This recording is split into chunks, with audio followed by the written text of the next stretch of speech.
to share from what they have done. So we look at people who have walked a path and have failed and learned. Some have succeeded. And we want to hear their story as they share with people in the development space, especially those working in inclusive development. We believe that that helps us to learn from their experiences, because some of us might be walking the path of an experience they have walked before. And each theme or each quarter comes with a theme that is a result of reflection on the issues around inclusive development, and the challenges that is encountered, especially with regards to advocacy and engagement for policy shift, for change at different levels. This quarter, we thought of creativity and innovation with the theme Shifting Perceptions, Harnessing Storytelling for Disability Right Advocacy. It's more like building from the last series, where we brought actors from the civil society space who had taken on advocacy and gender activism in the space of gender advocacy and engagement and inclusion, and they shared their experiences. We're hoping that we have learned, some of us have taken actionable steps to know walking the paths that they have done. And we're here today to look at storytelling. That everyone seated here and those online have a story. Something has pushed us into the space and to do what we are doing. But how well do we tell these stories? And how do we make these stories bring about transformation or shifts in the different issues that we are pursuing? I assure you that today we have a wealth of experienced people who will share with us.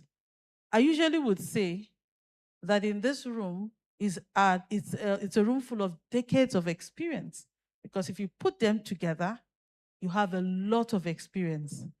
And I hope that at the end of this event, we will all go with something that will enable us to take action. So I'll pause here and I'll say welcome to everyone to this first series of the What Next event. Thank you very much. My name is Yauri Adwak. I am female from my voice. I think I'm tall, so I'm about 5, maybe 5'4". Let me brag and say 5'6". I'm wearing an Ankara patterned shirt and pants, and I'm presenting this opening remark on behalf of the Center for Inclusive Development.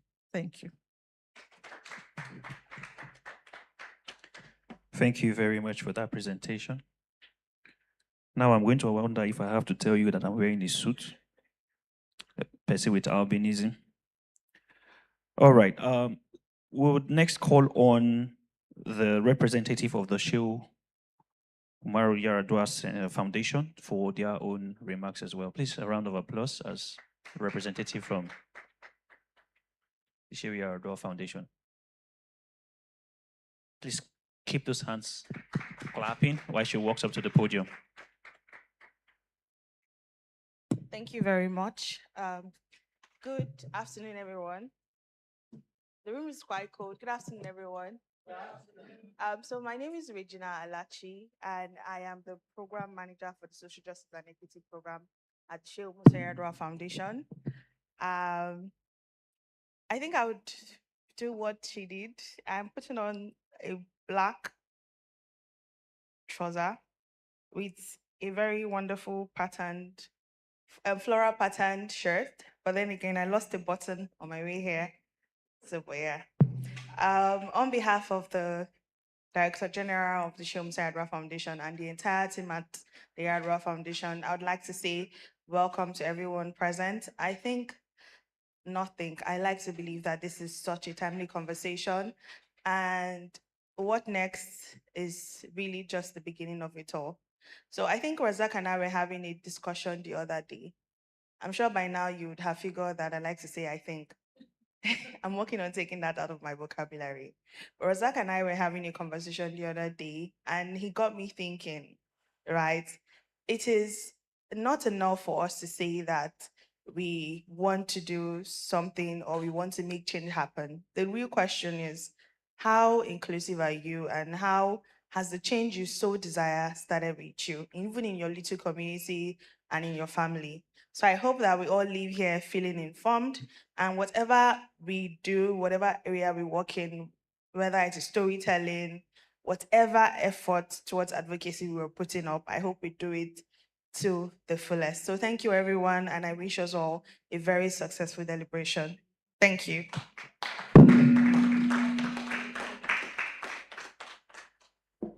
Thank you very much for that. I'm Marquis. I'm wearing a sky blue checkered suit. It's a sky blue shirt. And what's this color? Someone tell me.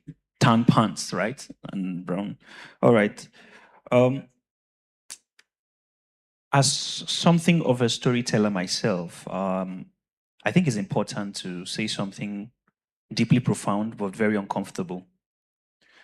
Before policies are made, before perceptions are crafted, story, whether well told or terribly told, have already done the damage, have already done much of the work. So the way society sees and perceives a thing is how they treat it. If they think it carries value, they will treat it with value. If they are told to treat it as trivial, the same will be the way that they treat it. The profundity of what we're doing here today cannot be overstated. And I think that part of the reason why a lot of the things that have become culture shaping, boundaries defining, as far as we see the world and its systems, communities and nations, industries and corporations, is in the way that the story and the narratives were owned, crafted, told, reinforced, and transited from generation to generation. Think Hollywood, for instance. The first time we fell in love with skyscrapers was when we saw buildings in empires, like the Empire State Building. And when we saw that, many of us really believe that America was a land of opportunity. Maybe it is still a land of opportunity. That's very debatable. But if you say that to an Iranian today, that America is a land of opportunity, they'll look at you and be like, are you sure? But the truth is, before we visited America, before we visited Illinois, Chicago, and many of the countries across the United States, we first encountered them in their movies. That was storytelling in its most powerful and potent form. And that's why it's important that when it comes to harnessing and shifting perspective, it is important that the people who tell the stories own the system around which those narratives are crafted. So do not take for granted everything we're about to discuss here, because whether we like it or not, before systems or at the underbelly of systems and how they are crafted and structured are the people saying what should and shouldn't exist. Before we delve deeper into the conversation we have today, we have someone who is here to present us with a poetry, sort of a recital. And so please permit me to invite Lucky Pastor. Is he around? Oh, fantastic. So please put your hands together for Lucky Pastor as he comes to make a poetic performance for us today. Please put those hands, keep clapping.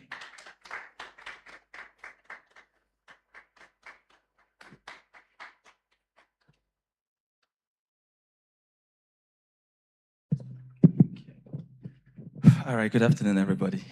I didn't know I would be called this early, but then the deed has been done. All right, so do I have to describe myself? I thought I was the only visually impaired person in the whole. Anyway, so how tall I am? Oh, okay, I should be 5-something, right? And okay, I'm wearing a black suit, a gold design, and a pink shirt. Just in case you are wondering how I knew what I'm wearing, I asked someone before I left the house. Anyway, that's by the way. So, storytelling. I've always loved storytelling, and I've always believed that good stories, good storytelling can do a lot in pushing and changing narratives and making sure things work. So as I call it litvocacy, when you use literature to advocate for things, especially disability rights. So it has been one thing I've been working on for a couple of years now. So I believe so much in good stories and the power therein, and what these stories can help do in terms of changing the mindsets of people, correcting misconceptions, and making our world more inclusive and better for persons with disabilities. Today, I'll be doing a poem titled Do Not Judge Me.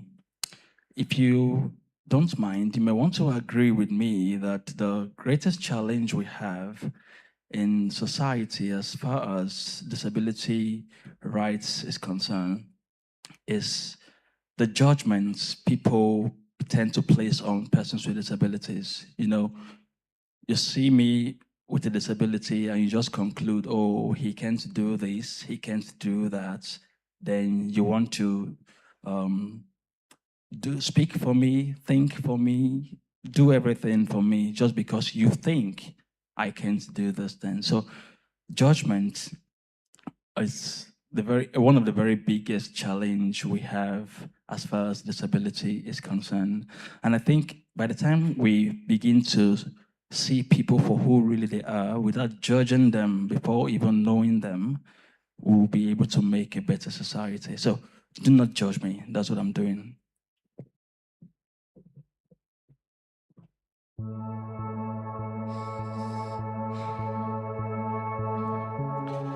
Do not judge me.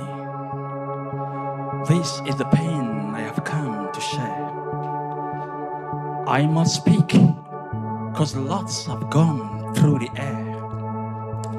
This wound is old, but bleeds so fresh. So let me speak, for it eats deep in my flesh. It is true I can't see, but a vision lies in me. It is true I can't walk, but I can move the world when I talk. It is true I can't hear when anyone speaks, but I can hear so clear the clock when it ticks.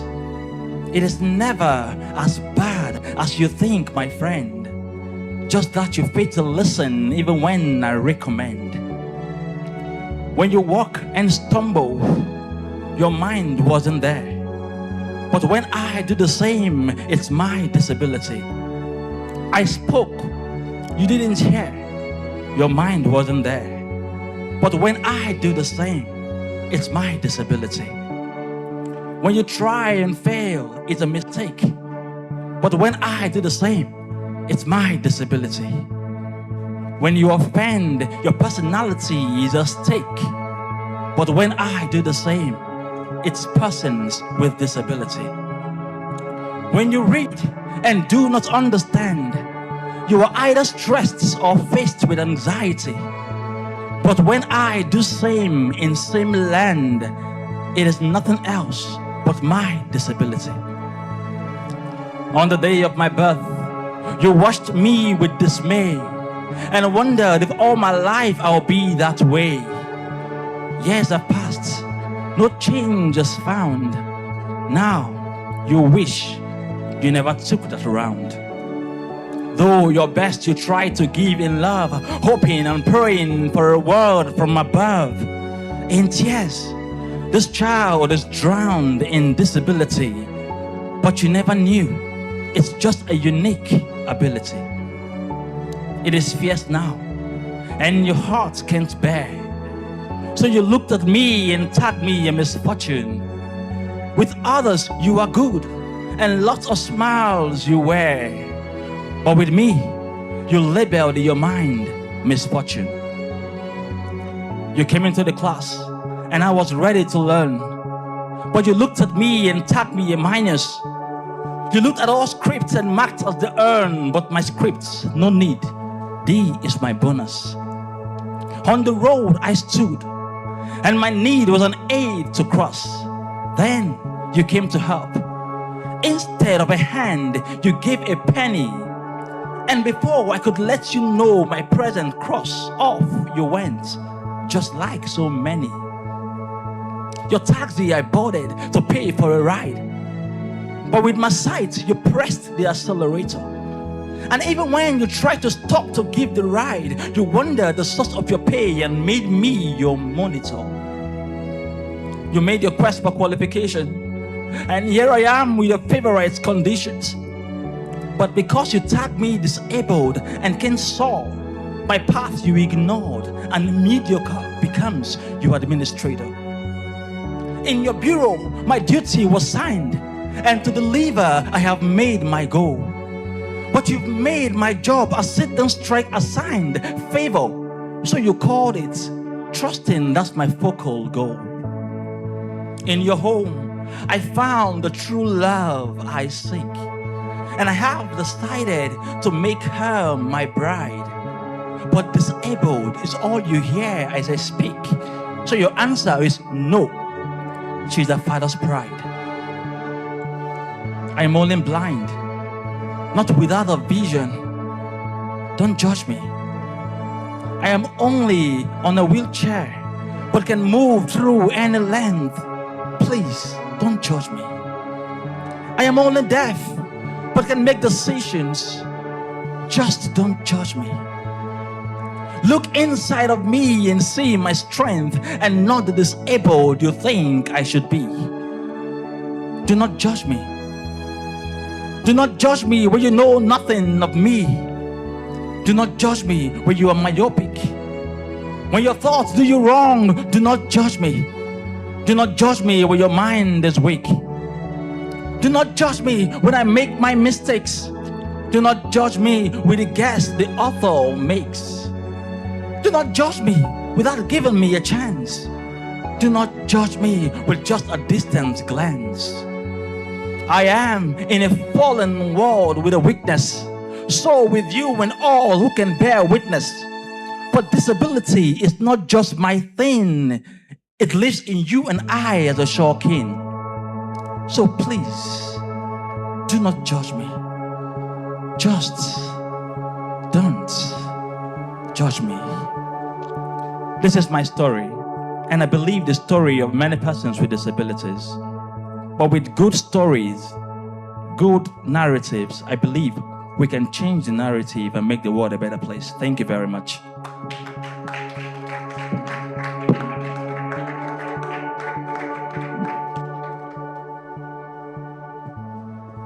Another round of applause for Lucky Pastor.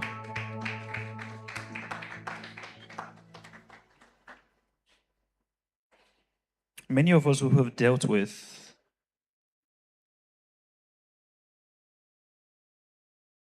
for many of us who have dealt with the horrors of being Nigerian and being persons with disability, we understand all too clearly how very limiting, how very depressing that can be. And the truth is that for far too long, the story of disability has been told through very narrow lenses. One that is defined by limitation, defined by pity, and many too often defined by absence. And the truth is that those stories have been repeated so much so they have become more like gospel truth. So people see you and they think they have an understanding of who you are. They are unapologetic about declaring exactly the extent to which they think you have certain limitations. And not very many of us have the temerity of courage, the consistency of character, or the power of persistency in our purpose and our belief to shrug off that stereotype. But what is important and what everyone has to know, regardless of whether or not you're a person with disability in this room, is that stories are not just expression.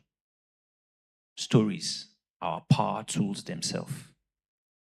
Because the first way that you can redesign, reimagine, re-engineer societies is by rewriting the stories that are the code to how the systems exist and how that can translate into visible transformational change. And I think that is what this is about. That's why we are here, having this conversation today. I remember so many things that happened with me, but there's a particular story that I'd like to share with us. I was in secondary school at the time, and a few of my colleagues wanted to have fun at my expense. And so what did they do? They brought me out and said, Ima, come play football with us under the sun. Of course, I didn't understand what I was doing at the time. And so what had happened is that they had cut open the football and filled it up with stones. And they took the ball and said, it's your turn now, nod. And they threw the ball at me. And I was half, one eye shut, the other one half open. I jumped to hit the ball, and my head tore. And there was blood all over my face. If it's in the era where social media has become rampant, as we do have it, I'm sure there will be a video of me somewhere on one of these blogs, basically with albinism trying to be Kano Wanko or something, and they will have fun at it and laugh and everything. Of course, they got punished, but did it stop them from doing things like that? I mean, countless stories of the sort of subjugation that you have faced. So early on, I gained the capacity to understand that I could retell that narrative. So when I walk into a room and people are doing, can you see my finger? How many fingers? Is it 5? Is it 3? Is it 4? I look at them and say, you're so silly. You have no clue that even as a person without disability who wears glasses, you're also definitely dealing with some form of, low vision. And that's in itself, if we were going to be broadly definitive about what constitutes disability, you're also a person with disability. Disability exists because of the failure of design by society. And that should be part of the narrative around which we structure the stories we tell about different forms of disability as they exist. If a society was fully perfect, functional, if a society was inclusive by default, there would be no disability. Do you agree with me? So the very nature or form or structure of disability as we have it, especially in the developing parts of the world, like in Nigeria and everywhere else, disability exists because imperfections in designs exist. So what we must do is that we must dismantle, interrogate, challenge the systems that structure stories that are only half true, distorted by description, skewered in schematics, and for the most part told by people who have absolutely no lived experiences or are in no position to tell those stories. So it is about taking complete ownership of the entire system from script to screen and ensure that when we tell those stories, they are unequivocally, powerfully, masterfully ours. And with it, perhaps, we can begin to reshape and remodel perceptions, and advocacy will no longer become something that is done linearly, but frontally, not by one, but by every well-meaning person who wants to be part of a society that is developed, inclusive, and open for every person, regardless of disability type, gender, or any form of social classification that we have created. And so it would be great for all of us to, at this point in time, put our hands together for the people who have conceived this concept, this idea, and say a very big thank you to the organizers, because what they are doing is by no means a small feat. If we can have more of such events, such as the one that we are all gathered here for today, in many cities and states across the nation of Nigeria, I like to think that in no small time, it would no longer be an unusual thing besides to see a person with disability running for elective political office. Do you agree with me? And so the journey for transformation, for building an inclusive society, begins with the people who are in this room that have the power of creative storytelling, willing to tell narratives that embolden, empower, enlighten, elevate the consciousness of persons across the nation, as opposed to focusing essentially on charity, empathy, pity, or limitation. And so we want to thank CID, Shehu Musa Yar'Adua Foundation, and every single person who's been involved in the planning of this event. And we would like to say thank you very much. So please, if your hands are not too busy, put your hands together for the organizers of this event, for everything they've done. Before we go into our panel session, while we try to buy some time, because we expect 1 or 2 more people to join us, I'm just going to walk around the room and ask you your name and ask you to perhaps tell me one very simple standout story around disability that has perhaps in some sense shaped a certain stereotype or an idea that you have, or a perception that you have around disability? Just maybe a few people. So when I come to you, I just want you to tell me your name and share the experience you've had, narrative, and let's just have one or two people's opinion in the room. Is that okay? Can we do that? Fantastic. So I'm just going to start with the woman in one of the brightest colors here. Please tell me your name and. Good afternoon, everyone. My name is Shola, and I think for me the narrative is or used to be how are they able to okay, so for example, the visually impaired person, like how are they able to operate their phones, how are they able to move around? But I think Kobam Asuko, he corrected that mentality recently when I saw a video of him showing another friend how he operates his phone, how he's the one in charge of his communication. That really stood out to me. Thank you very much. Please, let's put our hands together for that. My brother, can I get your own perspective? Nothing? Okay. So we'll go right ahead and have our panel session now. So if your hands are not too busy, please to engage on the panel discussion, shifting perceptions, harnessing storytelling for disability rights advocacy. Please join me and welcome Shola Abe, Communications Associate at Invictus Africa. Please put your hands together. Keep clapping as she makes her way to the front of the place. She is going to be joined by Deji Amoke, Head of Production and Training at BBC Media Action Nigeria. Please put your hands together for Deji.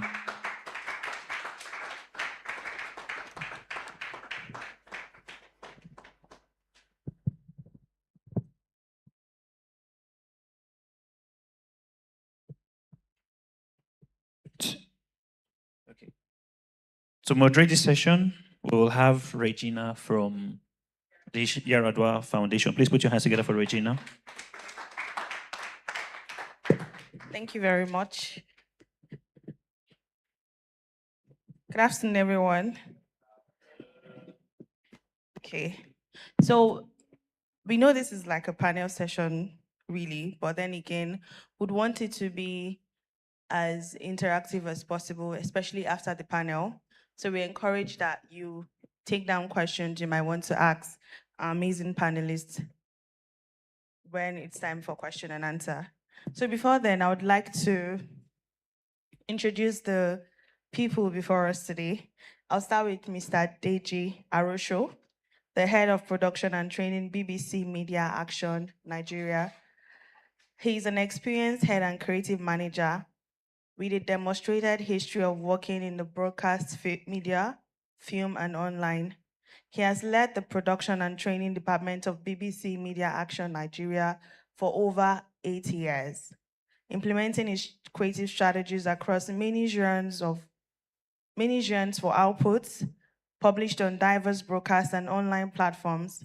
Those outputs include radio dramas in English and Hausa that dealt with disability inclusion extensively.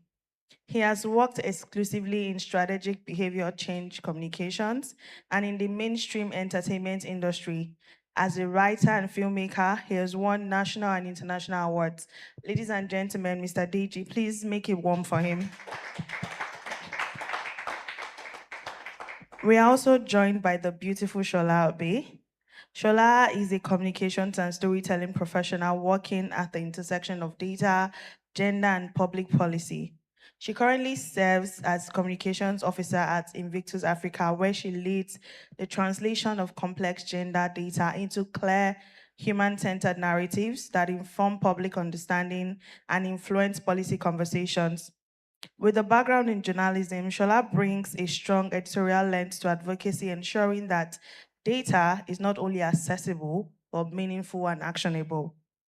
She has played a central role in shaping the narrative and public engagement around flagship initiatives such as Womanity Index and in documenting the lived experiences of survivors of conflict-related violence in Northeast Nigeria. As part, I love to start with, data, because we say when we see statistics. We're not just looking at numbers, but these are numbers with people behind them. So lived experiences of people. And we've heard of different myths around, disability inclusion and persons with disability. So my question is first to you, Shola. How has data been used to promote disability inclusion of any sort?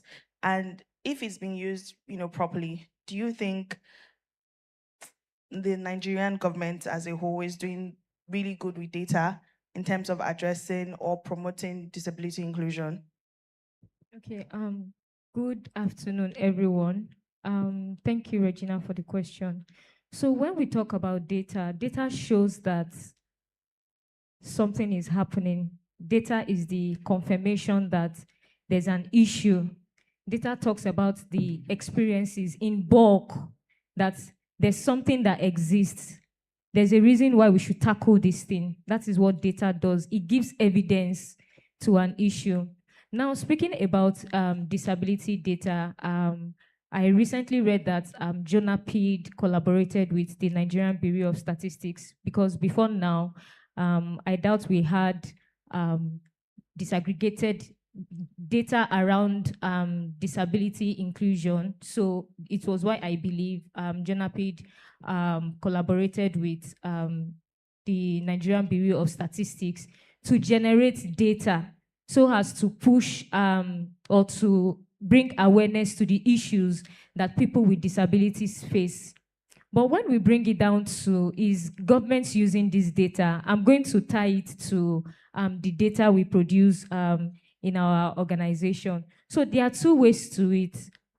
Sometimes the government believes that, oh, this is happening by what this data has shown. And especially sometimes when it favors them. And when it looks like it doesn't favor them, they argue with the data. So based on what we've seen with the systems in place, I will not say that government is using the data, but then is the data available? So first, that's the question. Is the data available? And if the data is available, how many people know about the data? Is the government aware of this data?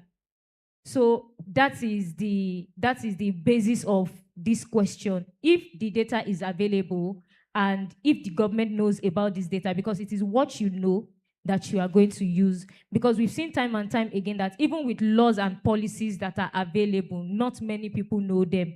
So if this data is available, it is now within the responsibility of people with disability to push this data. Because until we know about it, we can't use it. Thank you. Thank you very much. I'm going to come back to you shortly, speaking on, the issue of awareness. Is it that we're not adequately informed, or there's just I see it, but I don't want to deal with it? I'll come to that. But I'll just come to you shortly, Mr. Deji. So BBC does, or do rather, a lot of dramas and, tell story about social issues and all. How have stories shaped the way society understand disability in general?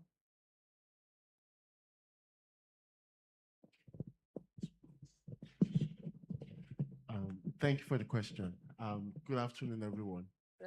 It's great to be here. And I just wanted to recognize the organizers of this event, the Yara Foundation, CID, really good work. And also to recognize certain individuals here to whom I'm indebted to.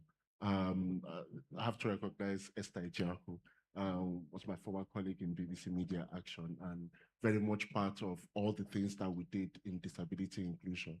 Also to recognize Razak Adekoya, who is a big mentor working with Site Savers with BBC Media Action. Also to recognize Dr. Adebayo. I don't know if you remember me, but almost everything I know today on disability inclusion came from him. So yes, I need to recognize those who've led me and trained me in the past. And I'm sure everyone here is distinguished in one way or the other. You asked a question about how storytelling has helped shape the narrative. Society understands disability, yeah. Disability. So we know for a fact that storytelling and the media can shape societies. And it has done so from the beginning of time. Because we know about the power of the media and the power of narratives, to be able to do that, there need to be deliberate about doing it. So what we have done in BBC Media Action is to be deliberate and to have specific messaging and to have certain desired outcomes in the things that we have set out to do. And from our work in disability inclusion, research tells us that we've been very, very successful in how we have been deliberate in putting out this information. It's still a drop in the ocean. There's still a long way to go. But I guess the more stories we're telling, and the more deliberate stories we're telling, we should be able to incrementally make an impact and get to our desired outcome. Thank you. Thank you very much. I think I want to appreciate the fact that you know that you've done like good work around disability inclusion through storytelling and shaping the narrative of, you know, what society thinks disability should be and is. I would come to you, Shola. Of course, you said that there's more work to be done. I agree with you completely. Shola, you spoke about how persons with disability can push, the data out here.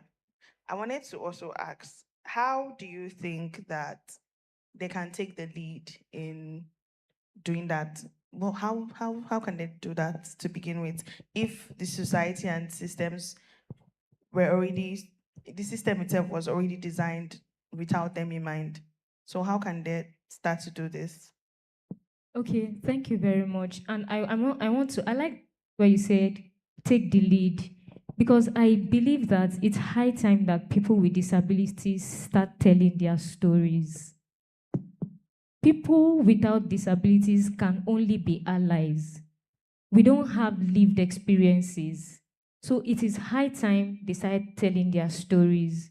And how can they do that with data? Like I said before, data provides evidence, but storytelling helps people pay attention. So you have this data that says 20,000 people are left behind, but people will not understand or relate to what that 20,000 is. So you put your focus on one person.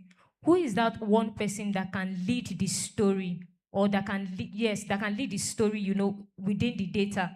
Whose story can we portray? So let's take, for example, we're all familiar with the this police, when everybody came out for the police brutality, calling for the EndSARS. Now, EndSARS affected hundreds and thousands of people. So let's say, for example, we want to bring an end to EndSARS, and we want to use data. We take the story of a young boy. So let's say a young boy who, after doing JAMB 5 times, 10 times, eventually gains admission, goes through the system with difficulty, and then comes out, and then was without job for 5 years, eventually lands a job, and in 1 month of landing a job, he started to changing his family life. But 2 months later, let's say he's a tech bro, and because he was already profiled, or he has already been profiled because of profiling by the police, they then gun him down and he dies. Because that now represents the narrative of every hundreds that have gone through police brutality. So when using data to shape your story, data is only a backup. Your story is the one going forward. So I believe persons with disability can bring attention to the data, and like I said, if the data is available, by telling their own story, by owning their narrative. And now, when they are telling their own story, they have to be careful with the way they frame their language. Recently, I saw a skit online, and it was a person with disability in the skit. And the skit didn't go down well with me, because without knowing, it was further reinforcing the wrong narrative about people with disability. And I didn't like it. So there is a need first for people with disability to educate themselves about the issue, like, because the MC said something about people with disabilities, like people without disabilities, they don't have the lived experiences, yes. But the stories of people with disabilities, if you are not careful, they've so immersed themselves in what they are being told about persons with disabilities that they are now further reinforcing it. So it is very important that they own their narrative and they speak from a right-based approach and not further perpetuate discrimination against themselves. Thank you. Thank you very much. So speaking of owning narratives, I think we can clap for them. Thank you.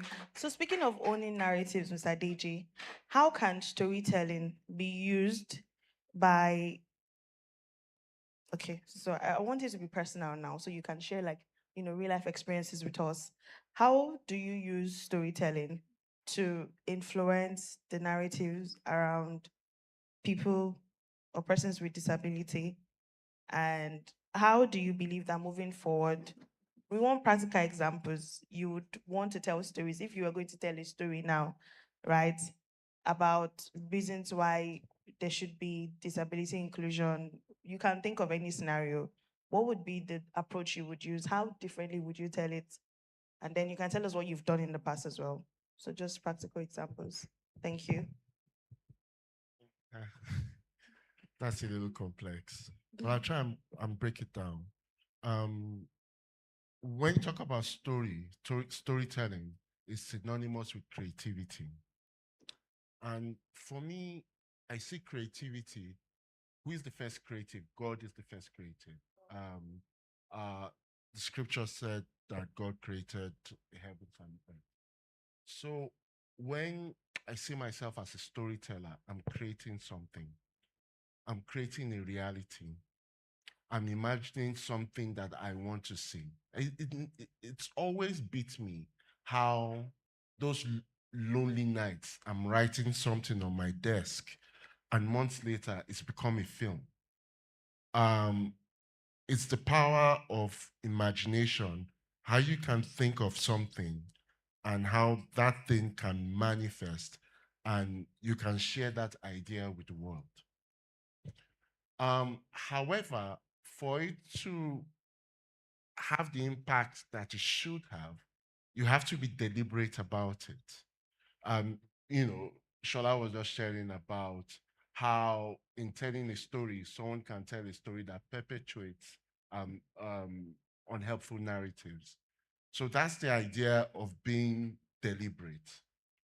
So I think the most personal thing that I can share was my experience with BBC Media Action doing Story Story. I don't know if we all know the radio drama Story Story. And we needed to reflect as many disability clusters as possible. And it came to the cluster of intellectual and developmental disabilities.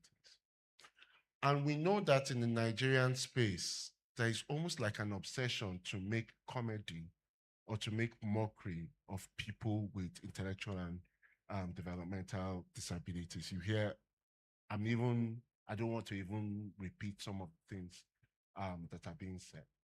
So the question is, how do we represent that cluster with credibility? So the question is, should we get an actor to play the role? An actor, the whole point of acting is that you are someone that you are playing the role of someone that you are not.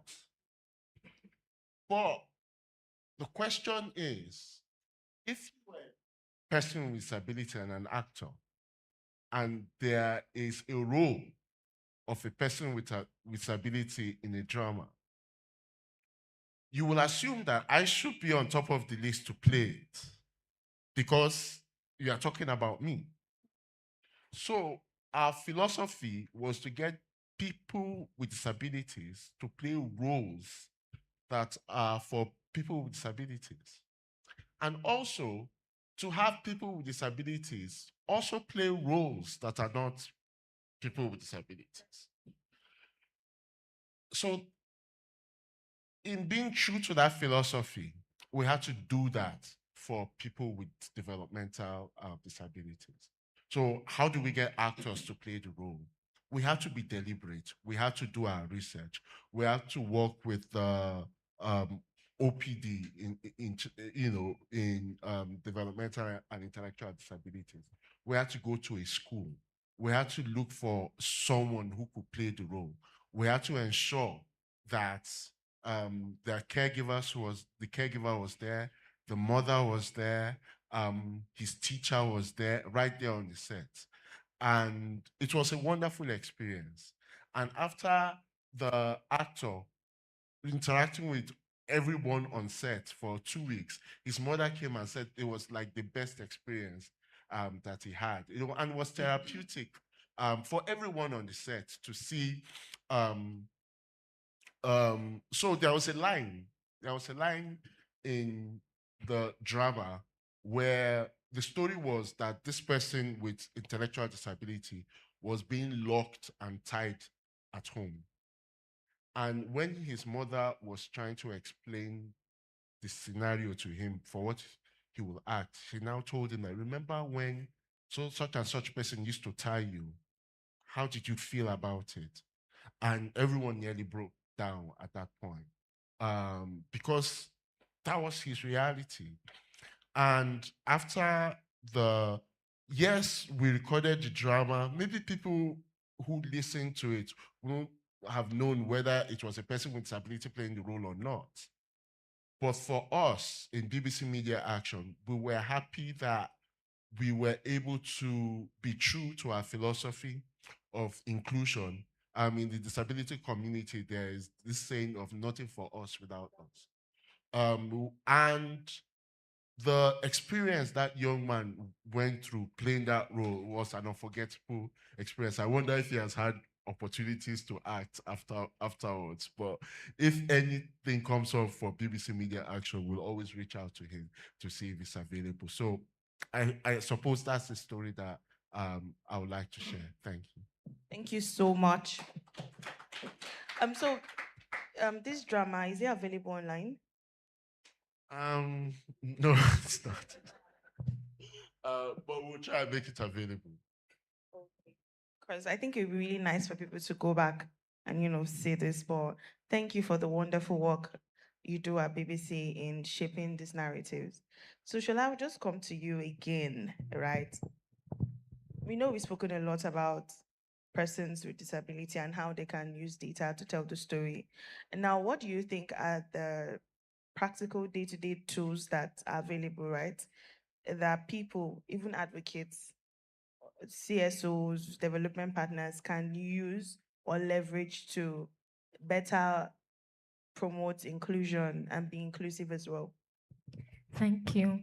So I think at the center of, I don't want to say I think, at the center of persons with disabilities telling their story is them shaping their own narrative. And one of the tools they can use with generative AI now, I think that they now have the power to shape their own stories. Because say with ChatGPT, you have a story in your head that you want to push out. Give ChatGPT a prompt. It helps you build your script. And there you have it. And that's you shaping your own story. You want Gemini, which do you want? There are a lot of them out there now that you can use. There's a song, a gospel song out there. And recently I read that it wasn't by anybody, it was AI. So those are just some of the tools. You can use ChatGPT, you can use Cloud, you can use Gemini, And if we talk about, say, social media tools, I don't think there are a lot of persons with disability on TikTok. We don't see a lot of them on TikTok. And there you have a lot of Gen Zs. That's where they are. So young people with disabilities can leverage the platform to tell their stories, to educate society. there's the Disability Act. I'm not sure that a lot of people know about that, because even with the VAP Act, the Violence Against Persons Prohibitions Act, we carried out a survey last year and we realized that half of Nigerians do not know about the law that protects them. So we can leverage, persons with disabilities can leverage these platforms, including their WhatsApp status.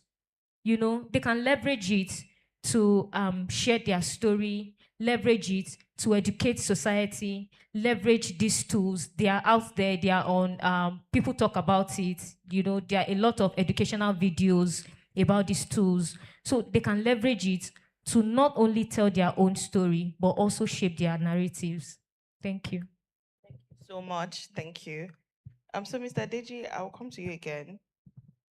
I wanted to ask in terms of, partnerships and collaboration. I know there's the nothing about us without us. So how do, to an extent, I think you've spoken to this when you mentioned how you're able to bring in that child into the drama. But I wanted you to explore areas of potential partnerships between creatives and persons with disability in terms of shaping narratives. Thank you. I think Shola mentioned something very, very powerful. I mean, even for creatives, the modern space has liberalized. I mean, 10 years ago, some of us didn't have platforms to express ourselves. But now we have overnight celebrities because of the access to social media. And I think the social media space has given people opportunities to express themselves. So I don't think the onus is just on people with disabilities. I think it's on the society generally. And it's important. So maybe this is from the background of the BBC. So the BBC historically, in essence, is funded by license fees of citizens of the UK. So the idea is that everybody who is a citizen of the UK pays licensing fee to the BBC. So that means the BBC is duty bound to address everybody's concerns, including people, including women, including the youth. So that's the idea. And to extrapolate that idea in our society is that people with disabilities have a significant number of our population, and they are part of our national life. To ignore them is to ignore, for an individual, to ignore a person with disabilities is to ignore yourself. So I think with this philosophy, with this thinking, with this ideology, we should be able to create content that promotes inclusivity, especially disability inclusion. The idea of creating content, whether you're a person with disability or a person without disability, has to come from a position of knowledge. You have to have substance. You have to have something to say before you go ahead and say it. Unfortunately, that's a drawback in the liberalization of the social media space, where like they say, everybody with ring lights can just put on a camera and say anything that they like. So the basis of creation, of storytelling, has to come from a position of knowledge. And I have to refer back to when BBC Media Action went to do some. We had to do a workshop, and I mentioned the 3-day workshop and teaching us the basics of disability inclusion. Before, we were doing disability inclusive programs, but after that training, we realized that we had not even started doing anything. And that's something that creatives and storytellers need to learn. We need to learn to get the knowledge. So things even to do with language, if you're looking at discrimination against people with in our language, how do we even the technical term of people with disabilities. There are many other ways.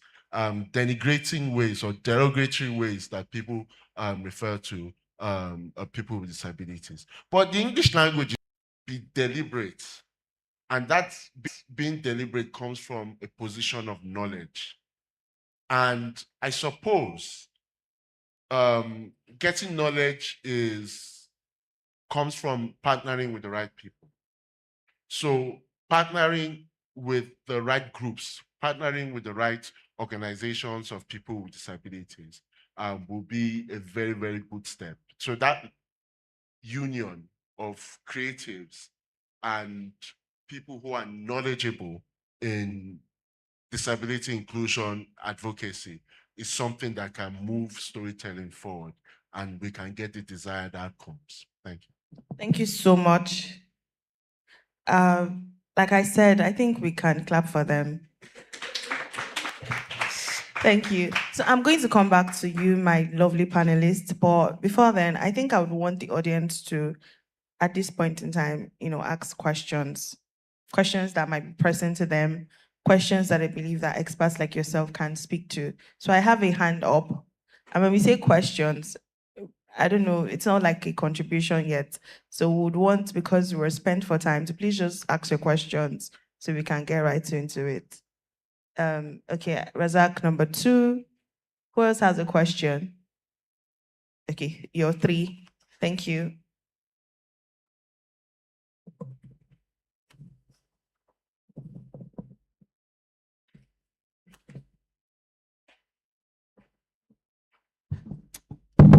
Hello. When you say question or contribution, I'm thinking whether what I want to say is question or even contribution. But I want to, thank you guys. Thank you, panelists, for all the beautiful discussions. They are very insightful. And Madam Shola was saying something about persons with disability using the social media and all. And I must tell you, a lot of us are using social media. Okay, I'm a person with disability, amputee to be precise. So a lot of us are using social media, doing our best to tell our stories, to advocate and create awareness for disability issues. But I must tell you that disability issues are issues people don't want to talk about, don't want to even see it. Content creating is not easy. We all know that. And though people are doing, and yes, persons with disabilities, we too can do it. And that is why some few of us have already gone into it. But it is not easy, but we are doing our best. So we are doing all of that. Sometimes when people get to our content, because it's kind of disability, they just they go without watching. And you said something too about some of the things we are putting out there. So now is a plea that I am pleading. Like in the room here, like my YouTube channel, I'm almost 100 subscribers. So I am pleading, if every one of us seated in the room here, if there's a channel we can't drop our handles, that everyone in the room here follow content creators with disability, I think that would be a plus for us. Like I have my IG, my YouTube, my TikTok. I am also on TikTok, and I post every day. Some people see me online around 1 a.m. They are like, Ave, why are you not sleeping? I tell them that I am working. I try to do my recording, I edit, and then it goes online. So now is a plea. If everyone seated here in this room follow some of our content creators that are already doing things, and the panelists, Shola and Oga, in fact, I will make it a point that you must follow me and see what I am doing, so that you know that, oh, really, persons with disabilities are working, just that the visibility, because people don't want to hear when it comes to disability, So that's one of our major problems. So how are we going to support persons with disabilities in content creating to also blow? We want to go viral, you understand? We want our stories to be heard. Like if you know me, and if you go to my social media handle, I am disability myself. Everything I do represents disability. Thank you. Thank you. Sorry, can I? Or do you want to? You can speak to her, then we'll take the next question. Okay. Thank you very much, and well done for the work you do. Yes, content creation is not easy. In fact, it's some people's 9 to 5. I understand it. But in creating content, you may not want to just look at disability.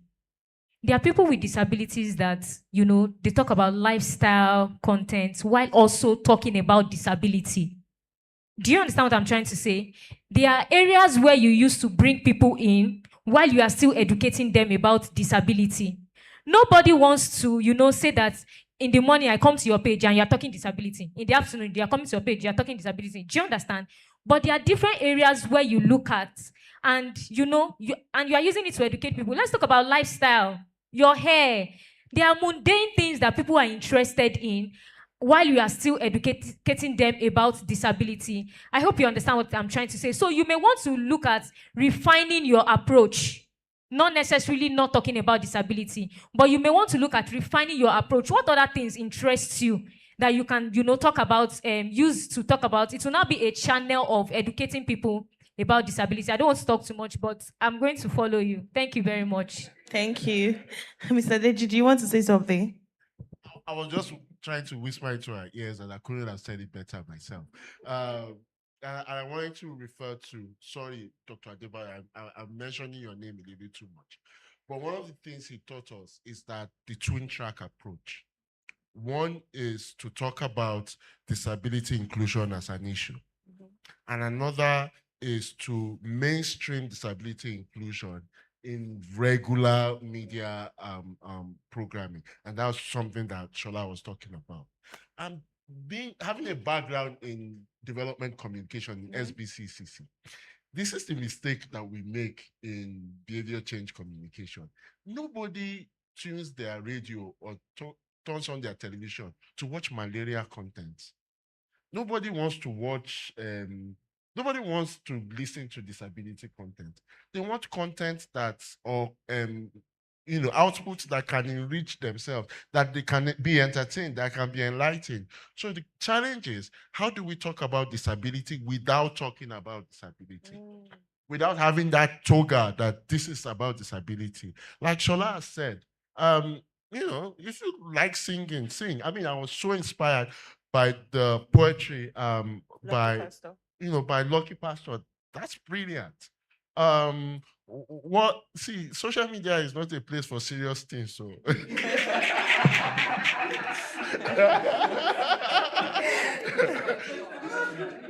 the more serious you are, that's when you are going to, let's be playful. Let's not take ourselves too seriously.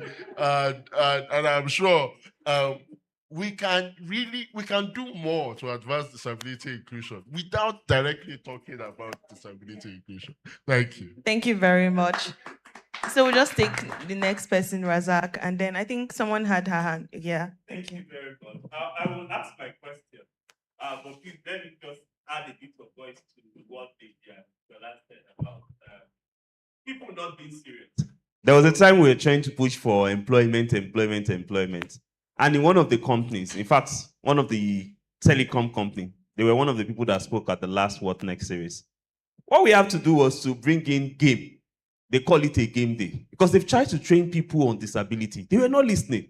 So they brought a game day where people were playing chess. And guess what we did? We brought persons with disability to play against people without disability in the organization. So it was, I think, January 2 years ago. But guess what happened? The best chess player, the top 3 chess player I'll mention them because what they did was good, MTN. 2 of them lost to persons who are visually impaired. Oh my God. So at that stage, the guy who was number 1, they have to quickly go and call him and say, guy, these guys are beating us. You have to redeem MTN's image. And the guy came and said, guy, if you beat me, half of my salary, you go collect some. So he pulled off his suit and they played for 2 hours. My God. For him to be able to win that guy. He won, of course. And for people like Dr. Deba and people who are here, it was Victor Terry that was beating them. And the likes of Okpe Akinola. But what am I saying? That became the game changer in MTN. where many of them started saying, "Oh, those guys, they beat many of us." So you understand, like, they do not have the experience. And for them seeing the person with disability beating them while playing chess, and the guys who were beating them were blind, that became the game changer. So if you want to do things, just do what Deji said. Do the unserious things and people will take it serious. But back to my own. There are many people in the room here who have experience about disability. Yeah, I mean, people like Dr. Adebayo, Grace, plenty of people in the room. Ask them to come and tell stories. They don't know how to. And they are the real people who are always engaging with policymakers. What are the skills for telling stories? Thank you. Thank you very much. Okay, so do you want to speak to that before we move on to the next person, or do you want to take the last question? Razak asked $1 million question. It needs some minutes to think about it. Maybe. Okay, sure. So we'll just take cards then. Meanwhile, if you have any questions, you can, note them down, pending when. All right, thank you. I think the second part of Razak's question, I had that saying people have a lot of experiences, people have a lot to tell, but perhaps the challenge is how to say it in such a way that it can bring about change.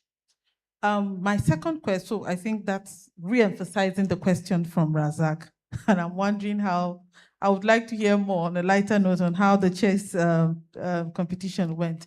But my second question is perhaps more to both of you. A lot of this, the work you've done with BBC Media Action and with you, if you were able to, is it document or gather evidence around, no matter how little, the changes that have happened because of the work that you have done?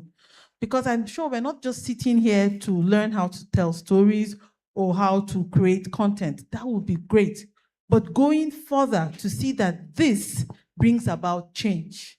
So how do I, all of this, my experiences that I have, how do I articulate it into stories that will push an advocacy issue?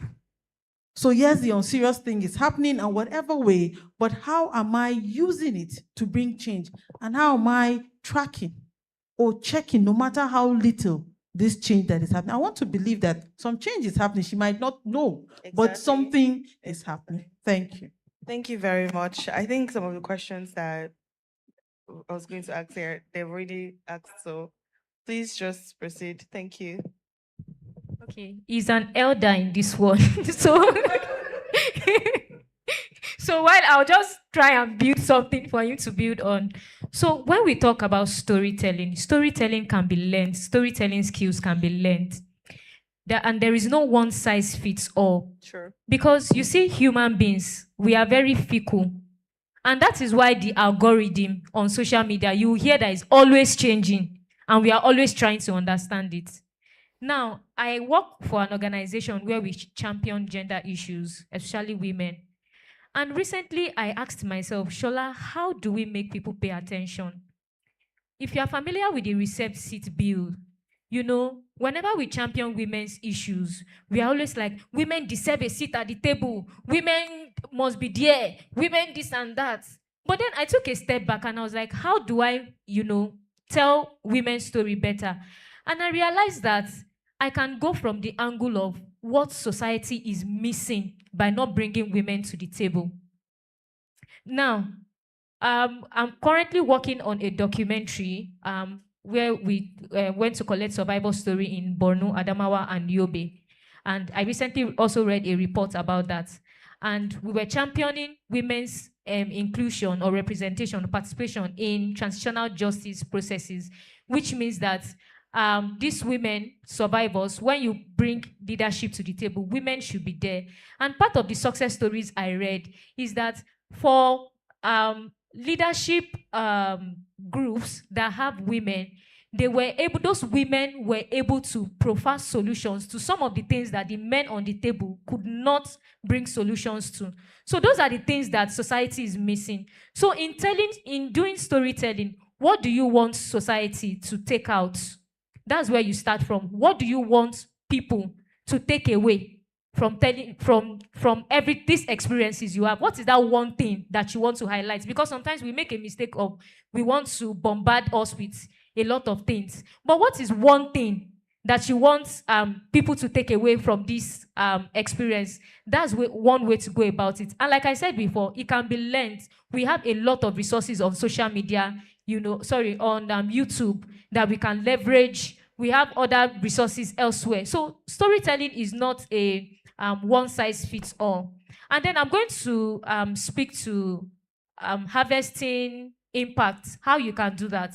Yes. So sometimes, do you know that impact can be as small as the feedback on your comment section? True. But sometimes when we look at impact, we often look at impact as one. Huge But thing. yes, but impact can be as small as, oh, you have now changed my mentality to this thing, and that's impact. So when we want to harvest, because again, when you want to harvest impact in a big way, you need money. Say you want to buy social listening tools, you want to use all of those, but why don't you track? Say somebody told you on WhatsApp that, oh, because you did this. Impact could also be somebody resharing your story. It's because you don't see it as impact.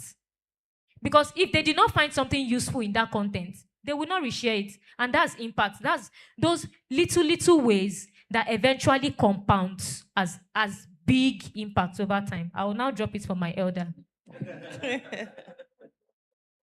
So I did learn. No. All right.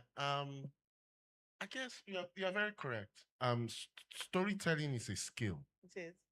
It can be learned. And we are all storytellers. There's nobody in this room that cannot tell a story. I used to tell, there was a time when I wanted to improve my financial standing, and I got 2 cars to do taxis. And I got drivers to drive those cars for me. There was no story these people did not tell me. The only thing that they did not tell me was that the plane came from the sky and landed on the cars. At the time, I began to look at them and admire their storytelling skills at my own expense. This is actually when the cars are there, I don't even know.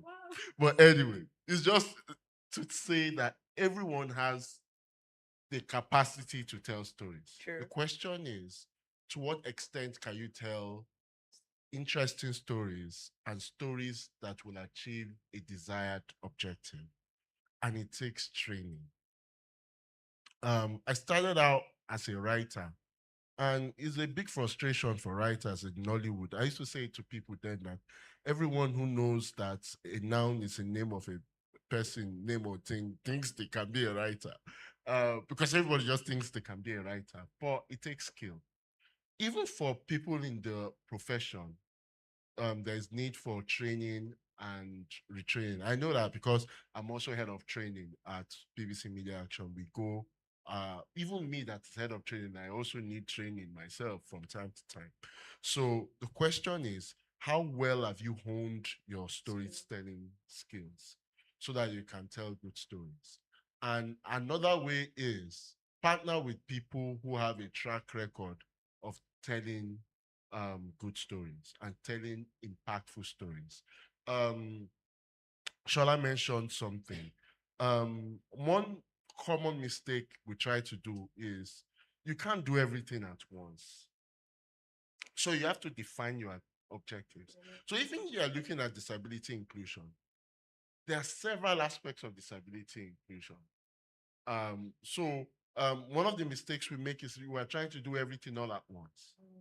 So even if you are looking at discrimination, there are different types of discrimination. There's institutional, there's cultural, there's personal, and all of that. And all of this comes from knowing your content. And you always have to come from a place of knowledge and knowing that you can't do everything all at once. I'm trying to do, they say, a man who chases 2 rats and maybe a woman who chases 2 rats will miss both. So you've got to be deliberate, know what you want to address. Then the elephant in the room is, how do you do? I usually say it for behavior change communication. They come up with terms like edutainment. We understand education. It's very, very understandable, but we do that in schools. And preaching, we do that in our places of worship. And we understand entertainment. The question is, how do you combine?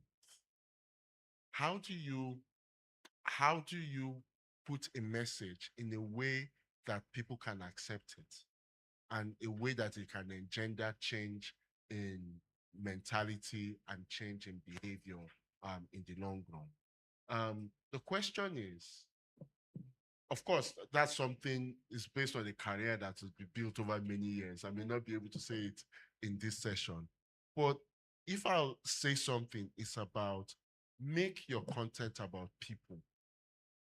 Don't make it about the issue. Make it about people, what people are going through, what people are seeing, what people are experiencing.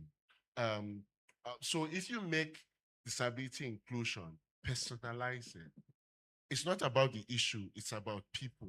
So that your whatever output or content you are creating will not have the toga and have the caption. They will not be able to label you.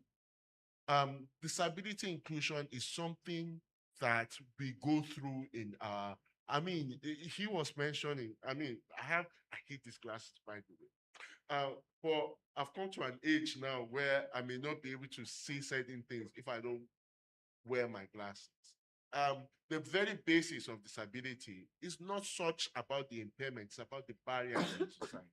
Basically, disability is when impairment interacts with barriers that society has inadvertently and maybe sometimes deliberately put up to cause an obstruction. So if you understand those precepts and those principles, it's easy to make this about human beings, about the life of human beings. Everybody wants to know about another person. So that would be like my top tip. Make it about people. Humanize the stories. Not about the issues. Nobody wants to, Shola mentioned it. Nobody wants to know that 1 million people know. It's about this person. When I shared this personal story about how this actor who was a person with developmental disability, a person with autism, how he felt, we are all moved. That was more powerful than any bringing an expert lecturing people on autism and the autism spectrum and all of that. So again, not to belabor the point, let's make it about our content about people, and we will always be right. Thank you. Thank you very much. So because we're spent for time, and also out of respect for everyone present, if you need to step out to maybe take your, if you have a call or something, just so we're orderly here. Thank you. So we'll just take maybe 2 more questions because we're spent for time. Okay. And you, yes, just 2 beautiful ladies. Oh, you want to ask a question? There's someone. Okay. Okay. Yes. Good afternoon, everyone. Good afternoon. My name is Daniel from Christian Bride Mission International. So my question is, how are we leveraging the team is shifting perception, and we want to shift the perception. That's the outcome, what the goal, the ultimate goal.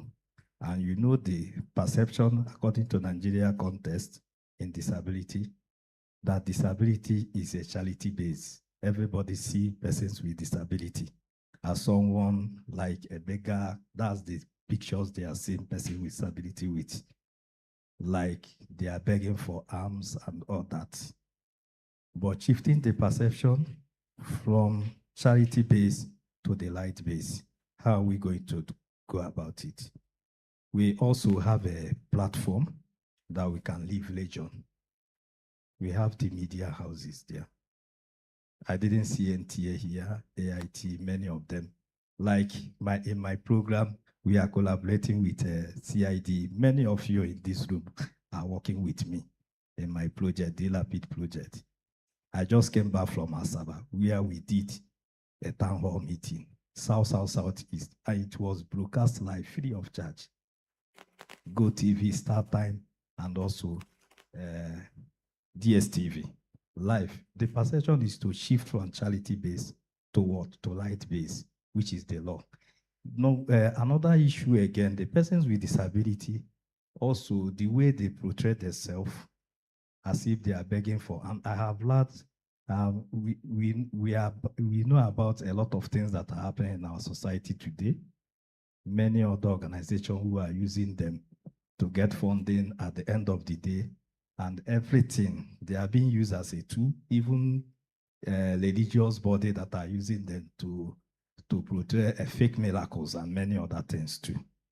So the perception we want to achieve is from charity base to what? To right base. Did they know they are right at the first place? I have a story of someone that wrote a bestseller book. Is an artist, is a person living with autism, physicist. He was in aircraft with someone else, and the person, I thought they have an argument, and the person insulted him because he noticed that this person is living with autism. Later, the person brought out a book and started reading. The writer of that book is the person beside him. So, shifting of perception, we have to leverage on the platform we have, the media houses. I think last time, the program I attended in NASA, we able to reach out over 5 million persons live through live broadcast. 5 million persons. So I think if we can leverage on the media platform we have, and also the person with disability, we have to change their perception that disability is not all about charity, but the light base. We have the law now, and the law protects us. So from there, we are going to tell our stories. Just like you say, we have to be human-based, humanize the story. We have a lot of success stories of persons with disability who are professors and other. We also, we are working with government of Nigeria, and we have a lot of programs where we share these stories too, as well. And to also, that story inspire and motivate them to make sure that this law, the National Disability Law, are being implemented in some other states that are still yet to implement this law. Thank you. Thank you, Andova. Thank you so much. So I think he put a question and he made a contribution as well. So yes, and then I'll take the. Okay, good afternoon, everyone, and thank you so much to the panelists who have really made it an interesting session. And about shifting perceptions, I think the one thing that I can take away from what we've heard today that has been hammered to death, basically, is to normalize having persons with disability around us. Not to make it a special occasion all the time.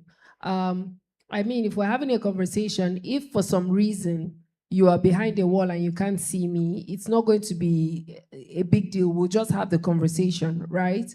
So just normalize people around us. And I think one thing, we're all for promoting the right conversation or the right framing or the right narrative. But also we need to stop pushing information that we know is basically shooting in the head what we're trying to achieve. So sometimes we get carried away and we forward that message that we know we shouldn't forward, or we share the news stories. So I think there's one that is really online now. In fact, right now, I think maybe my phone is listening and just bringing up stuff about a pastor that has an autistic son that got married, and they said he got married to a woman. I don't understand. What else will he be married to? Or who else will he be married to? So sometimes you see some stories and it's just ridiculous. But the worst part is that people share it. People have conversations around it. The algorithm will not push it by itself. It's people that get the algorithm going. So in normalizing when we have persons with disability around us, but also being intentional, because sometimes we just think reasonable accommodation is such a hassle. So for example, I have somebody with disability that works with me, and we're looking for an office. And we found out that the place where we found and we're so excited about doesn't have a lift. So basically, that means that we can't go there because we want it to be comfortable, right? So little things like that may feel like a bit of an inconvenience, but it's a worthwhile inconvenience down the line because the value that he brings to our organization is way more than what I would describe and really insist on having that office. So in our little ways, there are little things we can do every day, decisions we can make. Like when people are making fun, it's not funny. If you don't laugh with them, they will realize that maybe the time and the era for this kind of crude jokes is over and I really need to get new material, So we also have our responsibility in shaping or creating that enabling environment for persons with disability not to feel like, oh, I'm somebody special or I'm somebody new. Let them just be part of community and part of being, regular people. I think that's what I hear a lot of people with disabilities saying, please, don't just drag me into all these people's talk. I'm just a normal person trying to live my life, Those are just my few comments. Thank you so much. Thank you. The lady beside the crew, I think that's the last. Oh, you have a question? Okay. Okay, thank you very much. My name is Aisha, and interesting conversation. I have gone through different levels of emotions in the room today, and I'm loving it. The MC said something earlier. I wasn't sure whether to share or not because, I'm always trying to I'm always stepping on eggshells because you don't want to say the wrong thing or something that you think would be offensive. But I like what the last person just said, the lady who talked about normalizing it. So I work with H. It's a Center for Sustainable Development. Across board, everything we work, every project we have, we try to incorporate and to be a bit more inclusive with people with disabilities. It wasn't like that. But over time, I also realized that I have to be the change I want to see. It has to start from me. So if I know friends who have events, I say, so are you including people with disabilities? And they're looking at me like, but our conversation is, I say, yeah, there are people too. They need to be incorporated. And for every time I've done it, and thanks to CID, they have always been there. They have been magnanimous with their time, their resources, and also educating people. In short, the last event, which was an International Women's Day, they forgot to invite women with disabilities. When I came through with it, that was the only thing in the hall that people were talking about. How could we have missed this, they said. And I just wanted to use the opportunity to say, we have to talk about this and normalize it while we go. So apart from the work I do in development, I'm also in hospitality and tourism. And I think this hit me because I love to travel. I would tell you I'm chasing the sunsets. But how do I explain a sunset to a visually impaired person? And I love the fact that today in the room, we talked about who we are. Okay, so I should have even started with that, my hair is this, I love that. And also, I had a conversation with a lady and I said, oh, sometimes I like to take a walk on the beach. And she's like, oh, that would be nice. And I made sure that was in Rwanda. And I made sure that I sent a letter to the African Tourism Board considering having ramps on beaches so that they can actually even roll all through to the side and just even maybe put their legs on the sand or understand what it is for the water just on their feet, just simple things like that. So I just wanted to urge us to incorporate it in our everyday lives, things we're doing, and just talk to somebody next to you and just say, hey, what are you doing? What are you doing? And I would love to learn from everyone in the room. I'm still new at this, but I'm really excited. I have learned so much, and I'm a storyteller, and I would like to add this to my storytelling, So please, I'm open to collaborations, expansion, and every time I talk about it, everybody has a story. Somebody knows somebody or has experienced something. People will tell you, oh, the difficulty of getting a cab, they don't want to be associated. And when I do try to associate, you see people looking at me like, Aisha, what are you doing?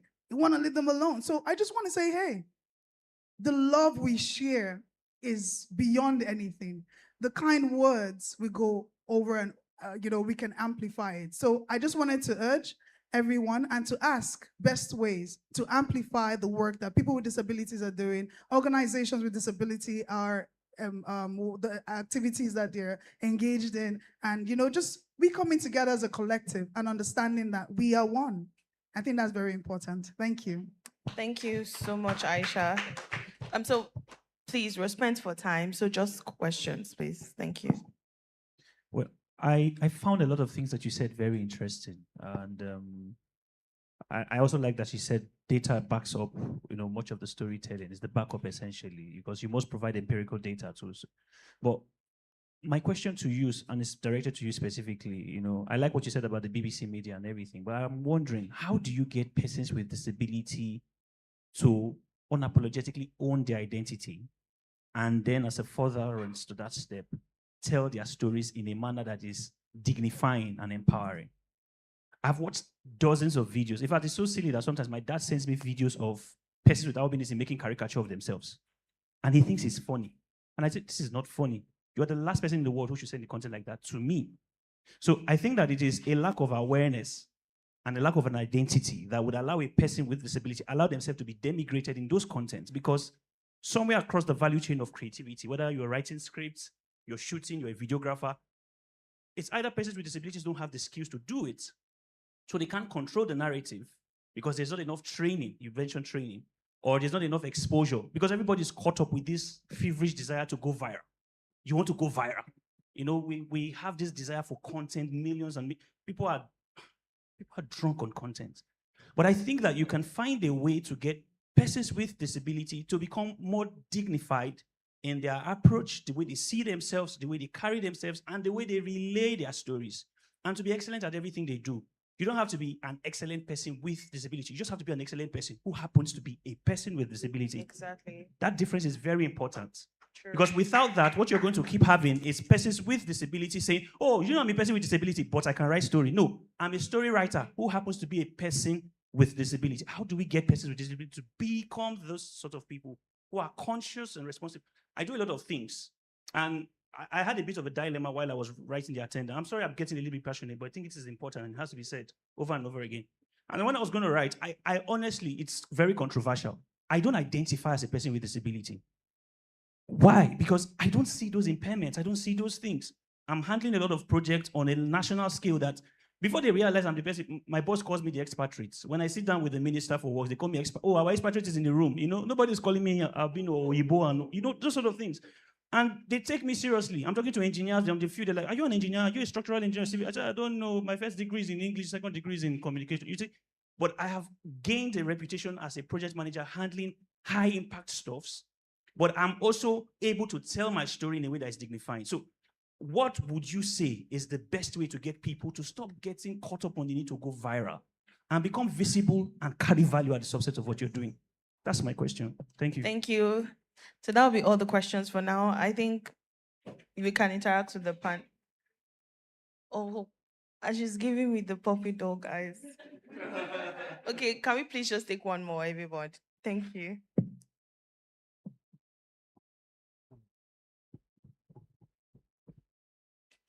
Good afternoon, everyone. Good afternoon. I'm sorry, I came a little bit late, but from a lady's contribution, she said something very interesting, and she said, we can't change everything all at once, but the little bits that we do will make a mighty ocean later. And we can achieve our goal with these little contributions. And my question, and also partly a contribution for myself, I find myself in social environment where people pray and worship. They invite me to come down to a place. But me being a deaf person, they give me a flyer to come to a place, and I be talking to someone to just, okay, I want to write to me. I'm a deaf. I want to discuss with you in writing. I have a special need. Yes, I pray to God too. The person accepted wants to help out, to sit close to me, so as to be able to write for the with me to be able to. But they say, no, I shouldn't write. You shouldn't be discussing during the preaching or during the conversation. The person said, I want to write for, no, don't you don't need to write, just say amen. And when you're saying amen, God is at work. God will heal you. God will sort everything that has to do with your disability. How can it is not magic? It is something real. I cannot hear. I cannot. I cannot just say amen without having that faith. I believe that faith comes by hearing, but I can't even hear and just say amen, amen, amen for what? So it's somehow still confusing. I finished my school. I finished university, and when we are in the class, they just keep writing your notes. If only they can make a little efforts. Find interpreters for sign language interpreters for the deaf persons. I believe that things will be better. What they hear people they can read. We too, we as listen from lecturers, we need to have access, direct access to the communication as the lecturer is saying the words. My own is that we should not stop making efforts, those little efforts in our environment where we are, little places, our sphere of influence. We should do those little things to make sure that we improve the persons with disabilities' life and not leaving anyone behind. And I believe that not just saying, I just read, just saying amen, amen, amen. I don't think that's, someone must make a little effort to make a difference. And our take home should be that it could be maybe in print media or in where we speak or wherever we are. Try as much as we make efforts to change the living experience of the person. What's her name? My name is Martha. I'm representing the ED of Deaf Women Association of Nigeria. Thank you, Martha. Okay, so I'll just leave you to respond to the questions. Do you want us to reiterate it? I know there was one on how people can stop feeling drunk and wanting to get viral and just be excellent. I think all those questions, and thanks to for the contribution and for the questions, they're all very, very relevant. Yeah, there are different questions, but we're all talking about the same thing, isn't it? And the idea is behavior change takes time. I didn't know what I knew now. When I was born, how I grew up, the narrative, I didn't get to start knowing about the basis of disability inclusion at some point. So everybody else has a journey of learning. The question is, are they in an environment that can help that learning? So I think the first step is not to vilify those who don't know yet. Because everybody at some point didn't know what we know now. So, and those are the things that kind of create resistance, is to recognize that, even some traditional practices, some were harmful. We didn't know that they were harmful at the time. I mean, people can't deliberately want to hurt ourselves. So let's have that at the back of our mind. So how do we change norms? We change norms by trying to influence perspectives. And we know that the mass media is very, very powerful in doing so. It may seem like a selfish contribution, but that's the truth. Investment in mass media initiatives will go a very long way in changing perceptions, in changing norms. Agree. And it's not something that can be done in 1 year. It's not something that, it has to be sustained. So for instance, the disability projects which we have worked with in the past, were like, so the last one was inclusive family planning, which was for like 3 years. And we made a lot of impact. But imagine if that we're only working in 2 states in Nigeria, Borno State and Kaduna State. Yes, little drops of water make a mighty ocean, but it's still a drop in that ocean, so to speak. So it's about funding media interventions on a large scale for a longer period of time. The question is, we need to fund the right interventions. A step in the, they say a journey of 1,000 miles begin with one step. But it's good to caveat it by saying a step in the right direction. Because if you take a step in the wrong direction, you're actually moving further away from the solution. And there was a question about how do we mainstream the rights-based approach? The question is, do people even know about the rights-based approach? I didn't know about the rights-based approach until I was trained in it.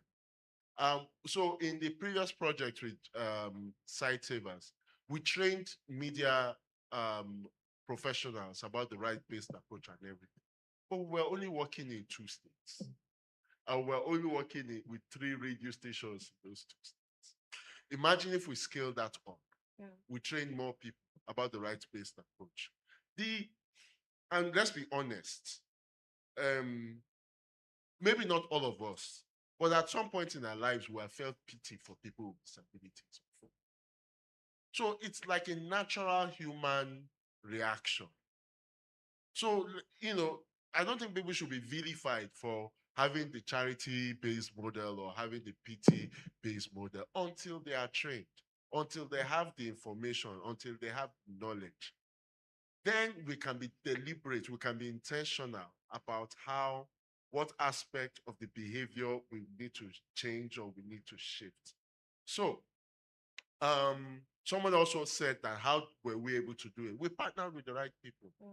BBC Media Action, we're not a disability organization. We have the philosophy of being inclusive, but the act of being inclusive, we needed to learn it. Dr. Adeba, I've got to mention your name. We had to go through that training for us to know the fundamentals, which we now apply in making of our programs. So training and acquiring the knowledge is important. And, having the right people interact. So it's partnerships, it's building partnerships. How were we in BBC Media Action? How were we able to get the actors? How were we able to get all the contributors? It's by partnering with OPDs, by partnering with Jonapay, by partnering with Site Savers, another well-meaning organization. So they say a tree does not make a forest. It's about building the right partnerships and putting the right information into the atmosphere. And over time, as I round off, let me even be a little mundane. Now it's almost like regular, or it's almost like mainstream for us to talk about Black people being president of the US. It was unthinkable at the time. But I'll always reference the TV series 24.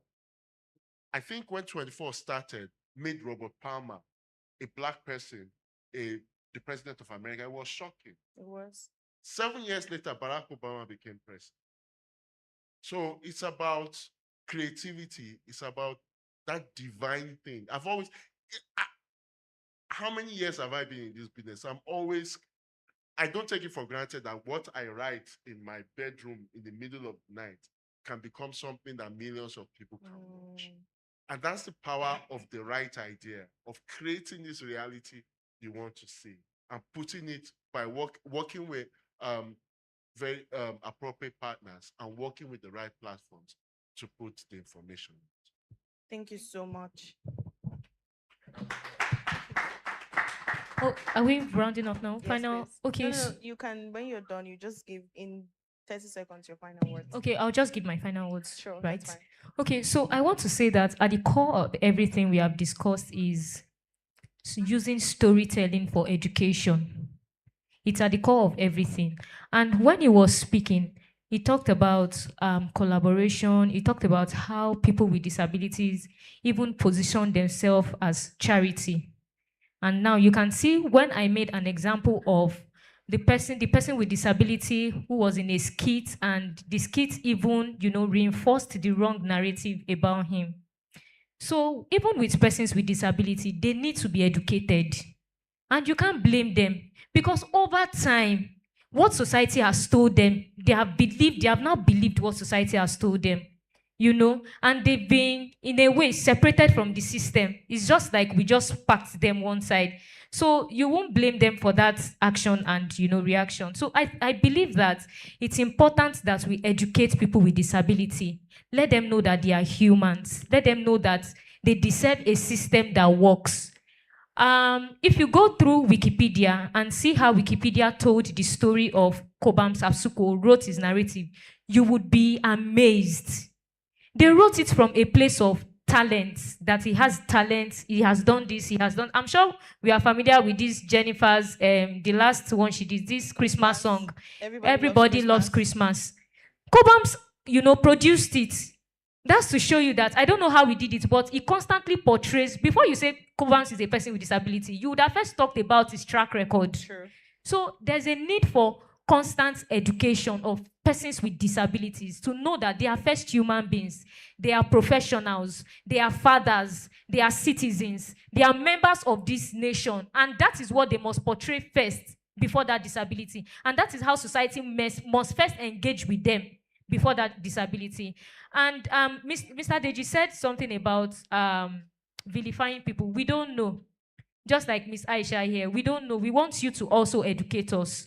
How do we engage with you? What are the right languages, to use? I remember before I came for this panel, I had to call a friend who covers persons with disability, and she was telling me that, Shala, don't say it like this, so don't refer to it like this. So we must be intentional about learning. We must be intentional about gaining the right knowledge. So I'm going to just summarize by saying that at the center of everything, let's use storytelling for education.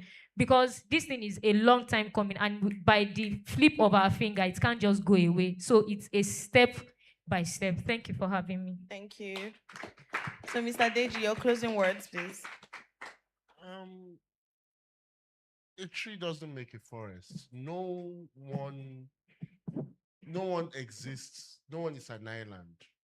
We all need. There's a reason why we have diversity. And that's to complement ourselves. So I guess a way forward are partnerships, where I'm weak, you're strong, and that's how human dynamics work. And I suppose that going forward, the more partnerships we build, the more we can leverage each other's strengths and take this further and tell stories that can promote disability inclusion. So let's keep working together. Let's keep collaborating, and who knows, we might just get there in our lifetime. Thank you very much. So even if we don't get there in our lifetime, we would have to leave changes that outlive us as well. So I think that I would be right to say we need to give them a standing ovation, guys. Please indulge me. So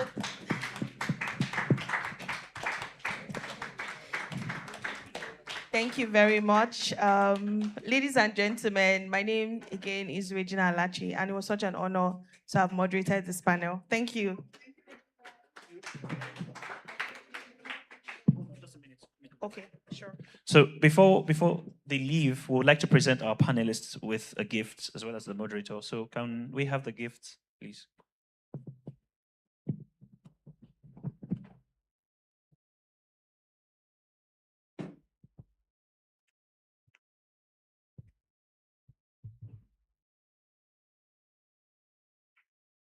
Okay. Yeah. Okay. So okay, good. She's here to help us. Okay, so we would like to say thank you on behalf of all of us. I'm sure you would all agree it was a very interactive session. On behalf of the Center for Thank you to Mr. Deji.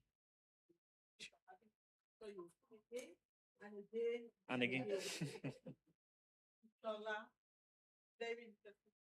Thank you very much for your and again. And to our moderator who did it so well, so calmly, our moderator who wants to take thanks. Thank you, everyone. Thank you so much. Please, another round of applause as they make their way. Yeah, let's take photographs.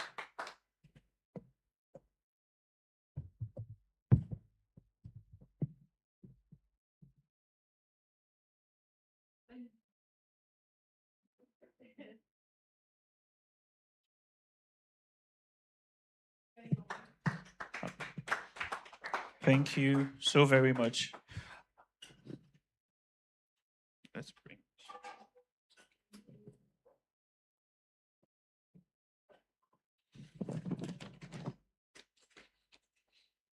Another round of applause, please, for our very insightful panelists. I had a good time. I hope you did too. Now, we want to have a bit of a reflection on everything that has been deliberated. And from someone who is considered by many, of course, Mr. Deji had mentioned his name time and time again. Dr. Adebayo isn't just another doctor who happens to have a PhD. He's one who has profound insights, institutional knowledge, and I like to say institutional memory too as well. Those of us who have worked in the disability community know him to be a man who is astute, intellectual, and also very pragmatic. It's my pleasure to, of course, have somebody I would like to consider my mentor too as well. So Mr. Deji, you're not the only one he's been mentoring. We are many. We plenty. Please, if your hands are not too busy, can you please join me and welcome him to share with us Dr. Adebukola Adebayo. Please keep clapping for him. Baba. Thank you. Thank you so much. All right. Thank you. I was going to tell Deji that if he mentions my name one more time, I was counting the number of times. So I would have asked Razak, how much should I charge him? Is it in Naira or? So thank you very much. So you see, this is the impact too. I didn't know I would meet Deji here. And so just do good wherever you go. Because if I had done something nasty to him, he will say it several times here.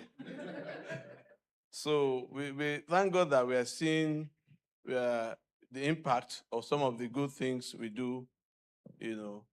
And yes, storytelling. Razak knows that people like us write very serious things all the time. And when I thought about how to tell some stories, I found a young lady who is just doing her NYSC. She's very common on the media. Her name is Aisha. She's a student of, she studied Greek, but she does a lot of things. She's teaching people how to make first class on Facebook. I don't know if you have seen her. I had to pay her to write stories for me. I write many reports, research, and all of those serious things. But when it comes to breaking them down to simple things that ordinary people will understand, honestly, I tried, but I didn't. So that's why I kept quiet all through the session today to learn from Shola and Deji on how to really tell stories. But you see, a few things that we have shared here today is that, one, as persons with disabilities, we play a key role in telling our own stories. But again, I always say that you're a person with disability does not mean you know how to manage or deal with disability. I'm a blind person. I may not know everything about blindness. Okay? And that's where the issue of knowledge comes in. You have to deliberately learn and know how to guide people, even if you can't tell the stories. What I do with Aisha, by the way, I launched that program last year, September. We call it My Yellow Diary. I tell Aisha all the stories I know about disability, both the one that happened to me and the one that I hear of and all of that. And she converts them into simple stories for our Yellow Diary, and we put it out there. So you may not be the one to tell the story yourself. So when you are saying nothing about us without us, say it with, I want to sound like Wiki now. Say it with caution. Do you understand? So you don't have to be the one to tell the story. If you find someone who has a good skill, tell the person the narrative. They know what to do. Okay? But there's nothing wrong if you can tell the story yourself as well. Then, of course, I mean, that talks about the knowledge. The other thing that DG emphasized is the issue of partnership. And of course, with what I just said, partnership is emphasized. Because if I couldn't tell the story myself and I got someone who has the skill, who know how to do the social media, something, and I pay her to do it, that's partnership.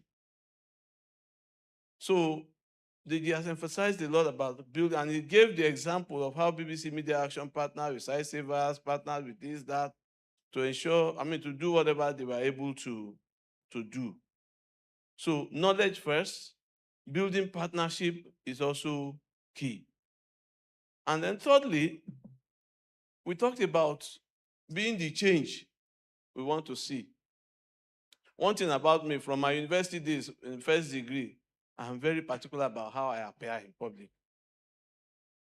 I'm very conscious about my design. So what am I wearing? What is, because you can't have a disability and you now look somehow again. That's double. Fine girl self won't come to you. Abi now. The fine ladies here, will you go to a wretched person? Tell me, oh.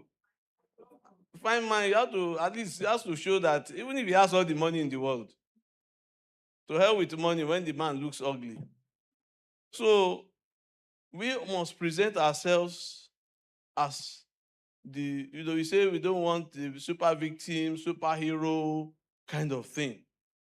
No. Where I was coming from now, the GIZ people talking about justice, I said, see, make our prisons accessible. In those days in King's Court, I'm not sure, okay, DK didn't come, Abi. We'll tell you how we used to scale fence and do all manner of things. Blind people. So, you see, why are we not seeing movies where the blind person or the person on wheelchair is the danger man? I don't know if you get what I'm trying to say. Like what one of our sisters said, normalize it. Don't start making, you know how you normally dress cake, Avi? All those fine cakes, you normally dress. Don't dress it. Say it the way it is. So that's the fourth thing I think I want us to reflect on. That as people with disabilities, we must show ourselves, we must demonstrate that, yes, we want people to say positive things about us, and then we must live positively as well. I think with these four things, first, the knowledge, partnership, being that change that we want to be, and all of that will help us. And of course, like people said, I think CID just spark off a new narrative, and I hope you guys will not leave it here. So you have to start that process of training, do a master class series or something that will bring people to learn how to do storytelling, whether with data, with narratives, and so on and so forth. So I think that's what CID has sparked off here. And I pray God will give them the resources to take it further than this. We need to learn.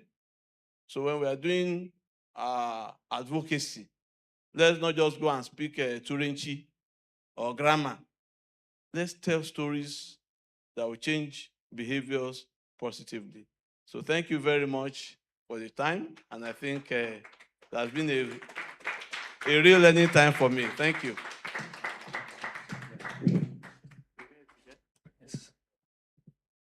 Thank you so much, Dr. Adebayo. Another round of applause for him, please. Partnership, dress well, humanize your stories. Very important. That's why I like to dress well. If you know me, you know I like to dress well. You don't want to see me and I'm looking like, this boy, they wear perfume, see him body odor. We also have amongst us today a woman that I personally respect. She's a leading voice within the disability community. And today she's here, but she says she's not going to speak plenty English. There's a lot of Turanchi that's been shared already. She wants to show us she has other talents too as well. So she's putting the talent forward. Please, if your hands are not too busy, welcome with me Dr. Grace Jerry, who is the founder of Inclusive Friends Association. Thank you very much. And I say amen to the doctor. I'm not a doctor yet, but an amen to that. They said today is the last day for the Women's Month, right? They said, oh. Yeah, but I think every day is an opportunity to just celebrate the woman.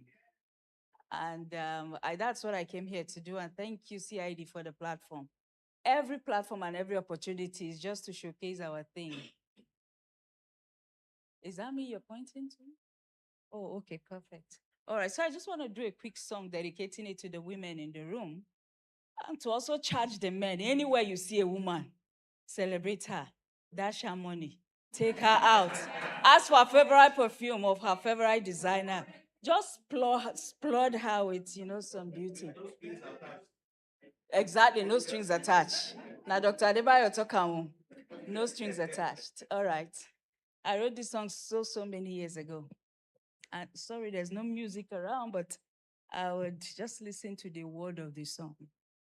You think you are weak, you cannot do anything.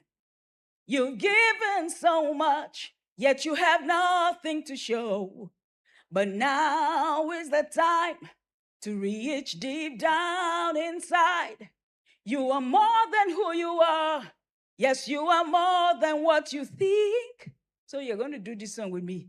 You will say, now you, that's all. Now you, say it again. Now you, directing it to a woman. Now you, again. Now you, one more time. All right. So when it gets to that part, when I do this, just do, now you, when you see my hand go up, pointing to your direction, just go in with, now you, are you ready? So to the woman again, you think you are weak, you cannot do anything. You've given so much, yet you have nothing to show. But now is the time to reach deep down inside. You are more than who you are. Yes, you are more than what you think. Now you be the woman of elegance, beautiful, intelligent. You are strong and priceless. Your worth is far above rubies. You be daughter of destiny. You that strong, you no get rival. You be woman we get better ahead. The woman we fear God. You can keep quiet now. Hey, woman, do you know who you are? They ask you, answer me. You sabi who you be. You are the peak of God's creation, the most beautiful thing He made. You're not created for weakness, but you're made for strength. You they carry life, you they give life. You be woman where no get come out. Now you be woman of elegance, beautiful, intelligent. You are strong and priceless. Your worth is far above rubies. You be daughter of destiny. You that strong, you no get rival. You be woman we get better ahead. The woman we fear God. Now you are the head.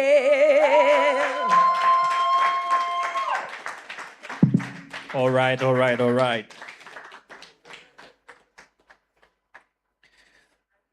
Now you.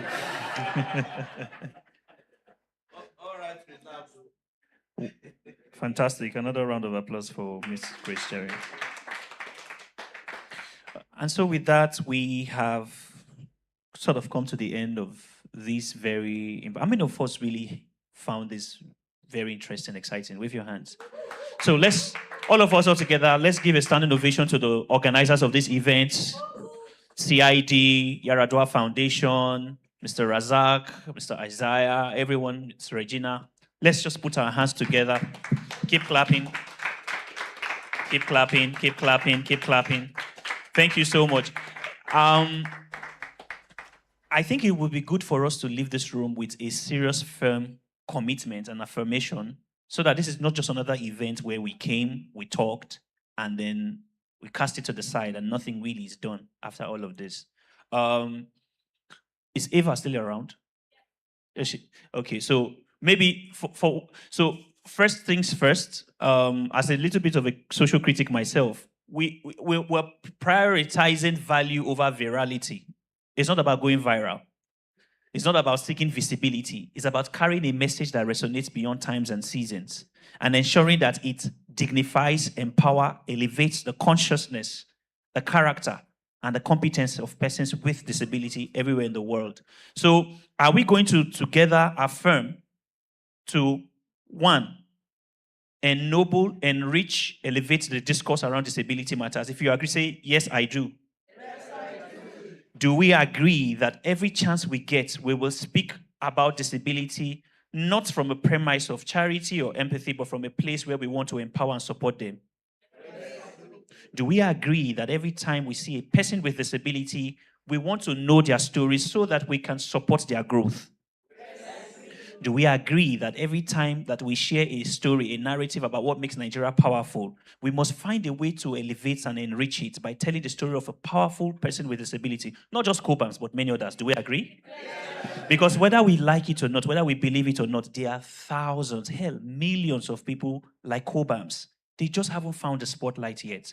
But they too are doing something great. So we must affirm, commit ourselves to saying we will make sure that everyone knows that they're not just worthy, they are worth it. They are worth the time, the attention, the promotion, the proliferation of their skills, their talents.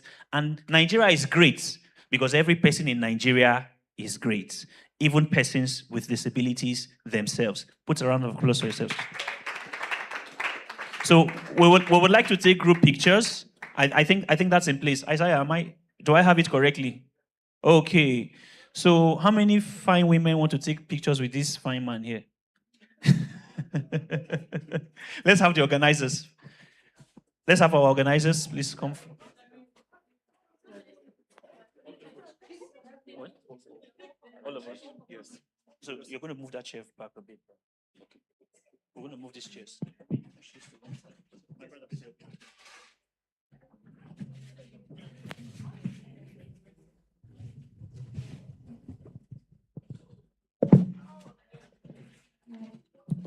Okay, so can we have the lead organizers of this event? Mr. Razak, where are you, please? Everybody. Okay, everybody. Okay, speak now. Actually, we don't speak how. Yeah, with the background. Yeah, we can. We should be able to. We can put like 2 more chairs here, and then you have people. Yeah, I can stand now. No, sit down. Are you sure? Where are the panelists? Yes, the panelists. See one? Arrange anyway. Panelists. Yeah, yes. Dr. Debayo. Yeah. Just come. Let him sit here. Where's Mr. Deji? Mr. Deji, come and sit here. Oh, sure.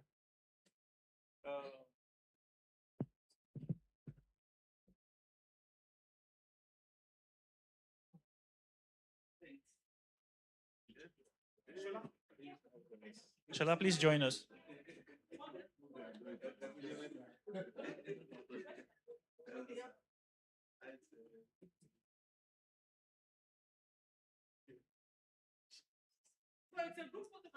So everyone, we can all come forward and